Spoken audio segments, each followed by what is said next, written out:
When I was growing up, I spent many weeks of the summer riding my bike in a church parking lot, and it didn't take long for boredom to cause me to begin looking for scrap pieces of wood to build a ramp.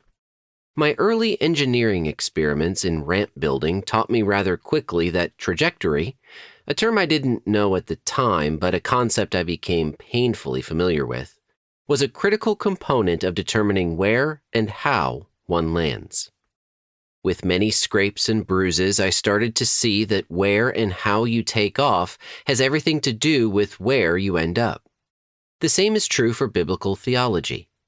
We must first direct much of our attention to building a proper understanding of God's design for His world, if we are going to understand how the biblical story unfolds. The first 3 chapters of Genesis are critical territory for any biblical theological discussion.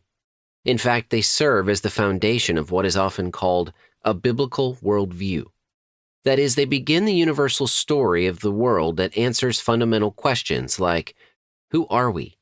Where did we come from? How are we to live? What is wrong with the world? And how can it be fixed? This story unfolds in the opening chapters of Genesis, revealing God's initial design, or the divine blueprint for all of creation. Graham Goldsworthy calls this the pattern of the kingdom. Namely, all of creation existed in perfect relationship with its sovereign king. However, anyone familiar with these first chapters knows that this perfect relationship does not last long.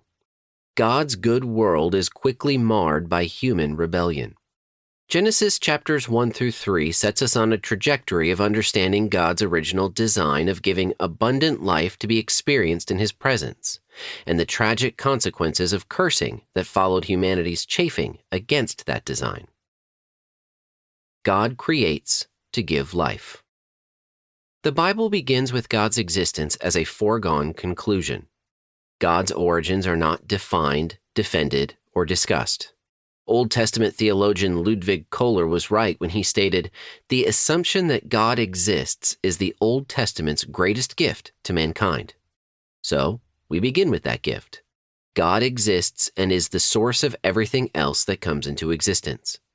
Interestingly, these are the very ideas associated with God's self-revelation of His name to Moses in Exodus chapter 3, verse 14, "I am who I am." He is the one who exists and acts on behalf of His people. God's very nature is Trinitarian, relational, eternal, and outward-oriented. And because of this, creation came into existence by the Word of God as an overflow of His character. Consequently, God's creating is inseparably tied to His blessing, as we see in the first chapters of Genesis. Creation and blessing living creatures. Genesis chapter 1 describes God's creative power as He calls forth light and darkness, earth and sky, and even celestial bodies. The world that was once without form and void, chapter 1 verse 2, is shaped and prepared for the habitation of life, and ultimately, human life. The living God is the life-giving God. On day 5 of the narrative, chapter 1 verses 20 to 21, God creates sea creatures great and small, along with the birds of the air. It is during the events of day 5 that we are introduced to the notion of divine blessing for the first time in the Bible. After God witnessed the goodness of what He had made, the text says, "And God blessed them, saying, Be fruitful and multiply, and fill the waters in the seas, and let birds multiply on the earth." Genesis chapter 1, verse 22. God's blessing conferred His design and intent over His creatures. In this way, the divine blessing serves as an extension of God's creative activity.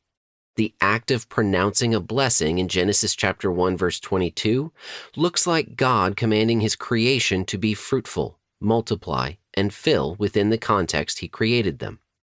James McCune writes, "In this context, these verbs are used together to give maximum prominence to the concept that the Creator's blessing would lead to a world teeming with life." We will see that these verbs reappear through the book of Genesis, chapter 1, verse 28, chapter 8, verse 17, and chapter 9, verses 1 and 7, providing thematic cohesion to the narrative of God's plan to bless the world.